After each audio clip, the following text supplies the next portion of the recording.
party was for a female friend of Noah's who was turning 22. It had been advertised on Snapchat, even containing the address, so quite a few people were expected to attend. Noah drove himself to the party on Saturday and by all accounts enjoyed himself. He did text his family member who was at Rocklahoma and express regret at not going with them, but it doesn't appear that this put too much of a damper on his attitude at the house party. After spending Saturday at the birthday girl's house, Noah returned home Sunday, probably to freshen up and take care of any outstanding errands or just check in with his grandmother, with whom he lived. Also, Noah's car was leaking from the oil pan, so it sounds like part of the reason to return home was to leave it there so he wouldn't have to worry about it. There are two stories about what happened next. The first is that one of Noah's friends picked him up from his house on Sunday, but took him to a truck stop so he could grab some food from the Sonic there. Oddly, the friend who took him there says he left him there and Noah was then given a ride to the party by the birthday girl, who had to come pick him up.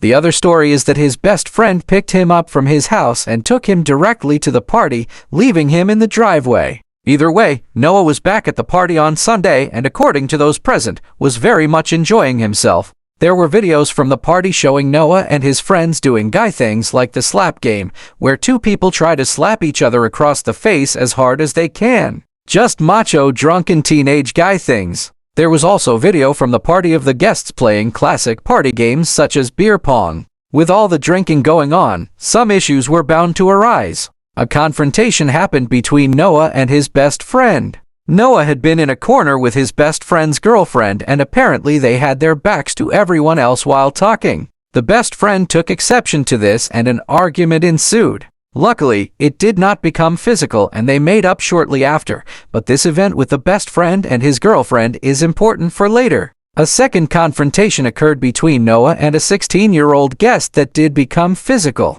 The 16-year-old accused Noah of hiding his phone, although the reasons why he thought Noah did it have not been stated. During the argument, the kid fishhooked Noah and Noah returned the favor by biting his finger. It seems like the other people there were able to defuse the situation and the kid's phone was found underneath another guest who was sleeping on a couch. As the day went on, things continued to become crazier as the people at the party drank more and more. At one point, girls at the party started signing their names on Noah's torso and buttocks, writing things such as "Noah's hot," and drawing a cartoon penis on his rear end. Noah and the best friend he had the argument with even drove a John Deere Gator UTV side by side around the property, but stopped when Noah scrapped his hand, almost flipping it over. Some people even say that Noah was tossed from the UTV, but he was checked out by a nurse at the party and she said he had nothing to worry about. Another event worth mentioning is that the birthday girl seemed to have a crush on Noah.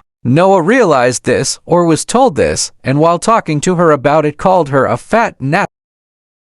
I assume that they were close friends and this is just a drunken teen being a drunken teen. An odd thing to mention is that this girl's mother, who also lives in the home, had told Noah's family that she believed Noah wanted her sexually. Whether this is true or not, I have no clue, but it seems a very weird thing to say to the family of a 19-year-old your daughter is friends with. Here are some video clips from the party.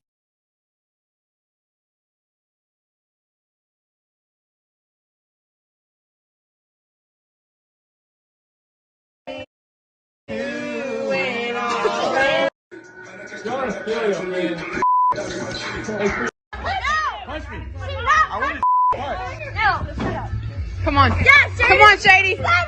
Oh! Damn. This range, I will fucking... Dude, I'll just beat the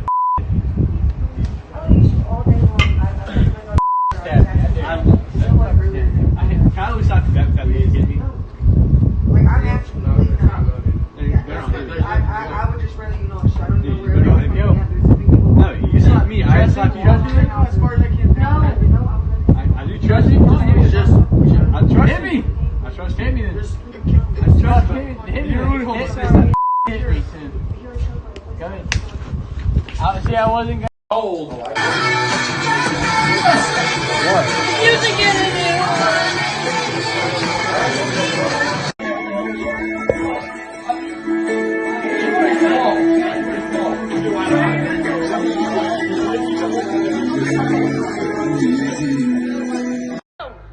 Go, Carter.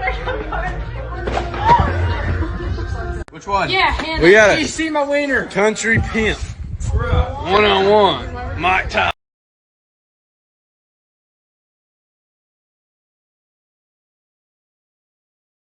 I know.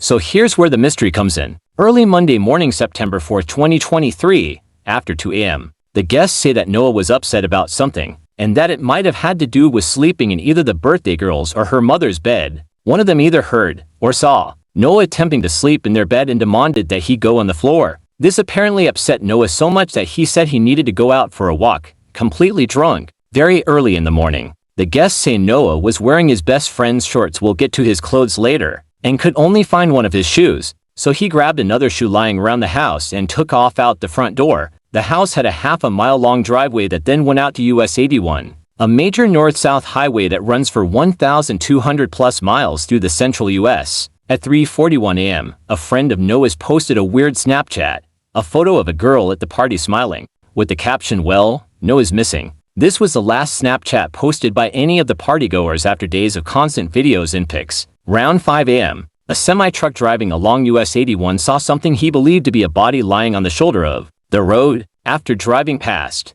he became concerned and turned around to confirm what he saw. By the time he got back, 2 other vehicles had stopped in front of the lifeless body of Noah on the shoulder. He was completely naked, wearing only two mismatched shoes and curled up in a fetal position. He appeared to have blunt force trauma to the back of his head. He had small scrapes on his left shoulder and left hip, and his fingertips on both hands were reported as being shredded down to the bone. Noah's front top and bottom teeth had also been knocked out, and they were found scattered at the scene. There was no blood found at the scene, other than a small amount around Noah's injuries. Very concerning was the fact that there was no writing on his body anywhere, not on his torso and not on his buttocks. The shorts Noah was wearing were found folded up next to him. The people at the party said they must have been knocked off when he was hit, which obviously does not make sense. Around 6 a.m., with the police already notified by the people who found Noah, all Snapchats, social media from people at the party was deleted. His friends and acquaintances at the party say they have no idea what led up to his death, and they were unaware of it.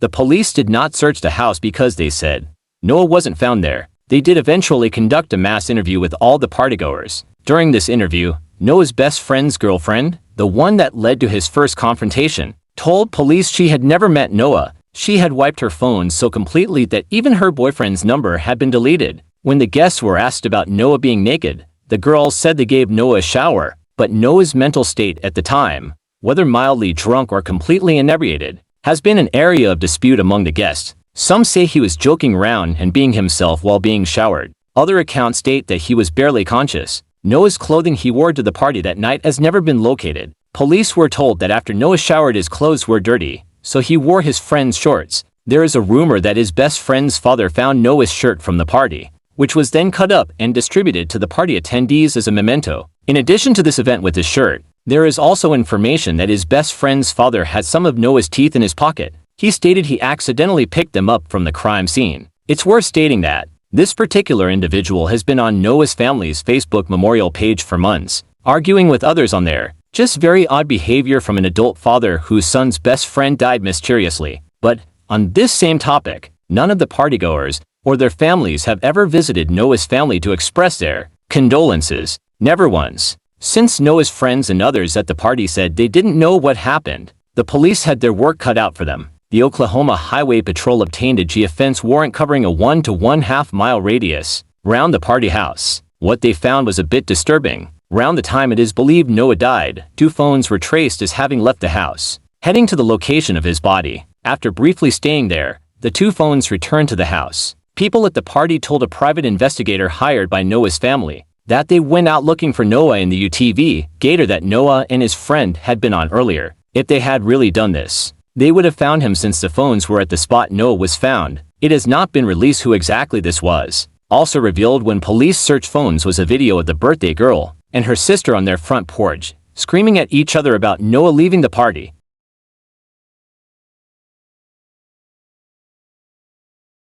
His report also detailed extensive injuries to the teen's upper body, including 10 broken ribs, serious skull, neck, and spine fractures, internal bleeding, brain and organ damage, and cuts and grazes all over his body. The autopsy also revealed air in both his cranial cavity and spinal cord, extremely rare conditions only caused by massive head trauma. The family has heard rumors that a golf club from the set in his best friend's truck may have been involved, but nothing else has come of this. The family has engaged with a private investigator who didn't cover previously unknown information and gave that to the police. They have also said that there is much more which has not been publicly released, and that the search of the phones did uncover good information. Also, according to the family, some evidence has been covered up or lost, and that the day after the party, the birthday girl's house and property reeked of bleach. Despite this, his family says good things are going on behind the scenes.